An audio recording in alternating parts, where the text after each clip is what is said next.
I was skiing in Japan the year before last, and I was in conversation with somebody else. Someone asked me a question about Evo, and the owner of the lodge that we were staying in said, "Hey, what do you guys know about that company or Evo?" And I said, "Actually, I started it a few years ago. And my name is Bryce Phillips, and I am the founder of Evo." And he goes, "Oh," and he's like, "No way.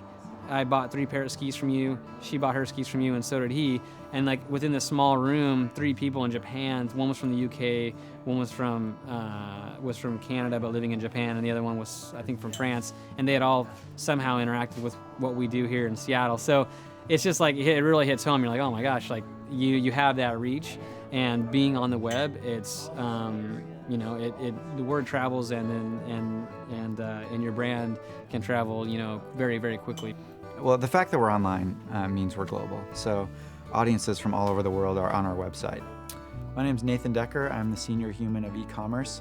Roughly 5% of our business happens outside of the US. We have the ability to ship anywhere in the world, and we do have customers in a lot of different countries.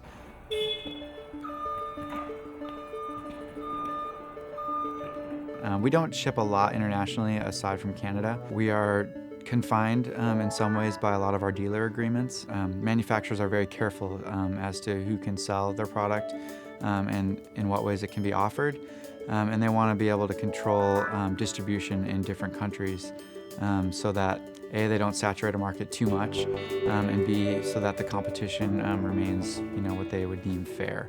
And so consolidating all of that to one particular vendor or retailer, I think is not beneficial to their agenda and their goals. So that's a big constraint at this point. And I think working through some of those partnerships and dealer agreements, I think is step one. Once we kind of work through that and get the green light from some of our bigger vendors, I think then it will become more of a strategic focus. If you want to order internationally from us, you have to call us up on the phone and we have to talk you through it. I believe I have that.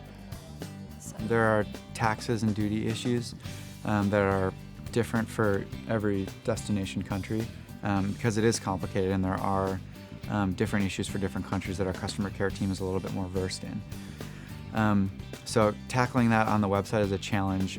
A, for what I mentioned with the brand restrictions, it's tough to, it's just more complex to restrict certain brands on the website to ship internationally, and there are a lot of different shipping issues with regard to like different address formats,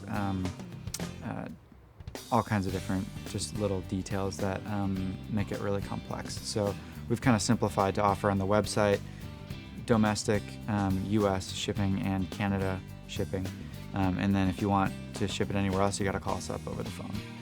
But one thing I will say is that the timing is often very challenging because although we have long customer care hours, we're not open from 8 p.m. to 7 a.m., which is like the meat of the day in a lot of other countries.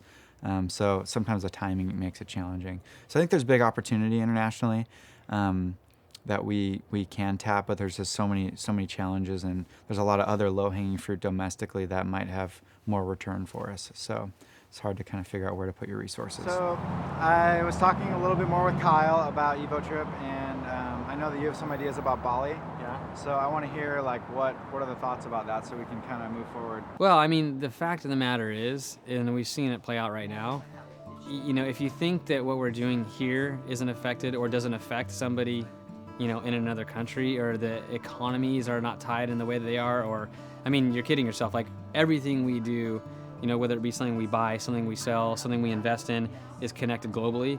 And, I think that, what I've said from the beginning and that I have tried to really promote in every way is like, you got to get out there and just like, touch and feel and experience these other cultures and these other places, because then you really start to see how this stuff plays out. I was in Bali last week, and I was touring a friend's factory where they make True Religion shirts. So True Religion is this big hot brand, and you sit by it at Nordstrom and whatnot. And here it is, this factory in Bali where there's, say 60 up to 120 employees sewing these shirts that cost $200 at Nordstrom's in downtown Seattle. And it just it really kind of hits home the fact that everything that we're doing, everything we're buying, all this business we're doing, it is all so connected. Well, I mean, Bali, especially after, it's just a no-brainer. I mean, the place is unreal, and it has all of the pieces. It's got, incredible food and culture and all the things that make a place new and exciting. But to be right on the water or right in the mountains within like minutes makes perfect sense. So it'd be like ski, snowboard, ride basically in Japan, and then beach, surf in Bali. That's Yeah, like the exactly. sport. EvoTrip is the travel arm of Evo, and it's a unique kind of fresh endeavor for us. It's something we've never done before. The people that we sell to travel. I mean, they ski to travel, they surf, they snowboard, there's all these different things they do in different places, whether it be nationally or internationally. And knowing that that is something that they're doing, we're like, well, how can we bring a new service or a new product to this customer that we think that they're either are already doing, and B, we can add our twist and do something even more exciting. And it promotes kind of one of the values that we've always thought is important, getting out there, seeing things, experiencing things. And then if we can help a customer and take them to a place they wouldn't have known about, that gets them that more much more excited or intrigued about that culture of that place, and for us that's like a really cool thing. And then from the business side of it, this is always just like figuring out how are you continuing to monetize this customer. What are the things, the goods and services, or the the products that you're bringing to that customer that will that they could potentially use or take or buy, that will make to build for even a more solid foundation. It's a really natural fit for our brand, but it's very new challenge logistically. There's all these new details that we're trying to figure out. What are the best trips to offer to what destinations, via what price points. We are working with a partner who is organizing a lot of the logistical details, and that's justfares.com. Not only have they sold packages into some of these regions, but they have contacts in the regions, and so pooling resources based on where we've been. And that's how we came up with the trips. We came up with the trips based on what do we know about the area already? Had we been there?